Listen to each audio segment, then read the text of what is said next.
Hey guys, today I'm going to be putting in a parking lot light pole. I'm going to be putting this pole in the ground right here to illuminate this section of my backyard. Now, most normal people would probably put some sort of wall pack on the building here. So I've got my pole right here. This is a 16-foot tall light pole, and it tapers down at the end here to mount a light onto this pole. It's an all steel pole, so this pole should work good for this. Now, inside the garage, I've got my base put together, sort of. So, let's talk about this. I used Ready Rod instead of rebar. It's going to do the same purpose and just help hold that concrete together. This is my template for the bolt pattern of the pole, and this is keeping the bolts the appropriate space apart until the concrete sets. So I've got a 3/4 inch conduit ran into it. So basically, you don't have to talk about this for now. Basically, our base of the pole is going to be a 3-foot by 3-foot by 1-foot deep slab, and then we're going to have this bucket. It'll be my form for this bit to stick out of the ground. That will all be underground a couple inches, and then just this bit where the base of the pole attaches to will stick out of the ground. So this is the appropriate amount of concrete here. This is 25 bags, 55 pounds each. That's 1,375 pounds of concrete, which should make for a big base. Originally, I had different plans for this light pole. I was actually going to make a big swing, but now I think I'm just going to do a light pole. So this is sort of different than a normal style of light pole where you do probably a 12 or an 18-inch sonotube, what we usually use, and go down about 5 feet. First step is I need to dig a 16-inch deep hole that is 3 feet by 3 feet for this base to go on, and then I'll pour a layer of concrete up about 6 inches deep, where then this will go in and sit on top of that layer, and then I'll do another pour, and then I will complete the pour off with my bucket that will go up to right here on these big bolts that are going to go onto the bottom of the pole. I also am going to run in, I believe I'm going to do, this is a 3/4 inch conduit, and I may run a 1/2 inch conduit in here. Because I want to put the light pole right about here, somewhat close to the edge of the garage, I have put this string with a bolt on it, so I know exactly where that edge will land on the ground. So it really helps me figure out where exactly I want to be. So if I put the pole right about here, it will miss the garage, but it will be close. So I think I'm going to put it right in line with those other two black poles. Well, I ended up deciding I wanted it to be a little further away from the garage, which I think was a good decision. But I did have to cut into the grass. Now, the reason I did that is because most of this 3-foot by 3-foot base will be underground. You won't see any of it except for the little about 12-inch wide bit that sticks out. So to get that close to the edge of the grass, I have to cut into the grass part way, probably a third of the way, just to get it right on the edge. Alrighty guys, well here's what I'm working with. Here's my hole for my slab. Ended up being quite a bit bigger than 3 by 3 feet, so I might need to get more concrete, but we'll see how this goes. Hey! I guess we'll start mixing some concrete into this little tiny bucket. This is probably, well, I should be having a wheelbarrow, but I broke it, so I'm just gonna have to use that, I guess. And this piece of Ready Rod here, so I'm thinking if I can put this on my drill, I can use this to try and help stir up the concrete a little better. I might want to put it in. Yeah, I think low speed's probably going to be better for this. And I'll leave it on the drill setting. Maybe turn the torque down a little so. Go a little higher. That's good. Just so if it does jam up, it's not going to twist my arm off.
So this turned out to be a horrible process. I really wish I had a wheelbarrow, but I got it done. So I had to repeat this 21 times for this first step of the pour, do like the general slab, and then I'll have to do it a few more times later on in this video for the upright. Doing the bags one at a time isn't the problem. It's stirring them up in this little bucket that makes it difficult. As you can see here, I positioned my bucket that is going to create my form for the upright over it. So I'm going to pour basically up to the bottom of this bucket, or pretty close to it, and then do a separate pour for the bolts that go into the bottom of the pole. And then once that's cured, I can take out the wood in the bolts for the pole. Okay guys, little update here. We've made some progress where this is like the only bit that still needs to get covered, and we're getting close to up to our bucket. We're about 2 inches off, so we're getting there. I think our concrete's probably 8 inches deep, 8 to 10 inches deep at this point. So yeah, we've definitely made progress. I've put in, let's see, I guess 21 bags, because there's 4 left. So we're getting there. Okay, it's the next day here. My first pour is pretty well set. As you can see, we're quite close up to the gravel, probably only about 3 inches down. So our bucket here, I've put some cardboard around it, and I've got it properly into position. So I should be good. What's your deal? I should be good now that this is pretty well solid to take these bolts off and take off the wood so I can do my second pour. As you can see, that bucket's pretty well even. All right, let's take this wood off. This should stay in place pretty well. So bolt's got to come off, and the big washer.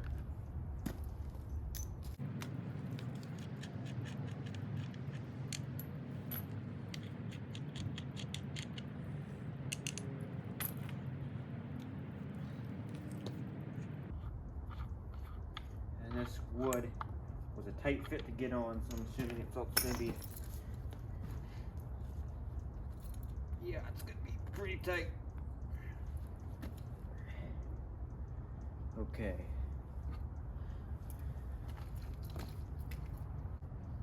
You know what? We might just have to try and pour around it for now.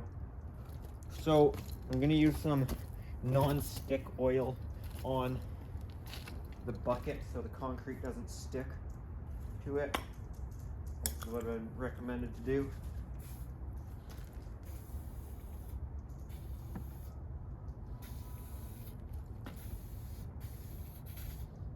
I'm not trying to get any on the bolts though.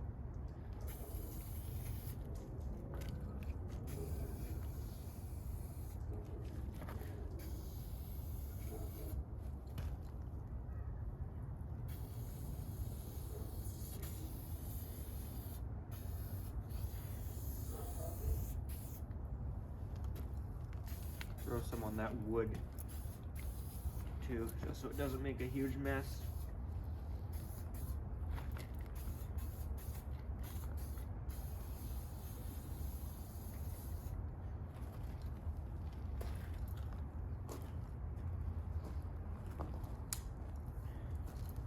And I guess we'll mix up some more concrete here.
All right, there we go. This last pour is done. I had some extra concrete, so I just put it back in the hole there. And this is pretty good. As you can see, we're right up to the bolt line pretty well. Right to where it turns from rebar to bolt. So that should be pretty good there. And everything is still looking straight. Our bucket's still on there, right? So it's looking pretty good. All right, it's like exactly 1 day since pouring this, and our concrete has receded down a little bit as expected, but that's fine. I just stripped off the cardboard. As you can see, it's a little funky looking where the cardboard was containing it, but that's fine. That'll be underground. So I think I'm gonna try and get this bucket off now. We're just gonna try and cut the bucket off, I guess. Now, looking back on how easy it was to get the bucket off once it was cut, I never actually really tried to pull it off. I just figured I'd have to cut it and peel it off. But once it was cut, I just lifted it up and it came off really easy. So I doubt I even had to cut it. It might have just slid off.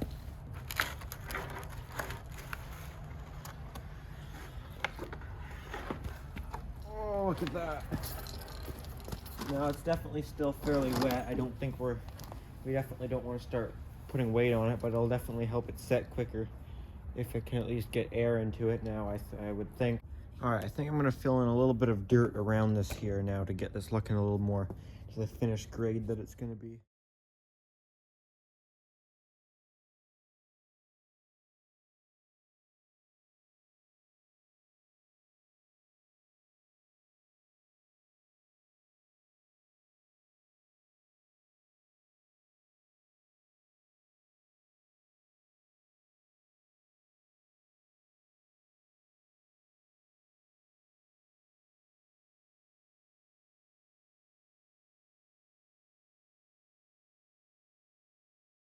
Sorry to interrupt you guys' time lapse, but like, look at that sunset. Looking pretty good.